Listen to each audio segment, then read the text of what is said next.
Hi, this is a firefighter who on the job slipped and felt a crack in his knee, correct? Yes. Yeah, so what we're going to do is he tore his ACL, so when we check to see, he's just very unstable there, and so we're going to go ahead and do an ACL reconstruction and hope for the best. All right. So here we've got the ACL has been removed for reconstruction. There's not much space on this side. This is additional condyle. This is his genetic abnormality that there's too much of this, so that's digging into the ACL, so we're going to take that off.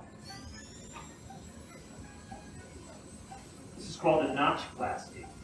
His notch is too narrow, genetically, which predisposes him to tearing his ACL. So because this is a narrow notch, he might have a narrow notch on the other side, which means there's a chance that he'll tear the ACL on the other side. So these are important things that we would teach him for treatment and prevention. Sometimes I think about just taking the notch out to prevent the ACL from tearing.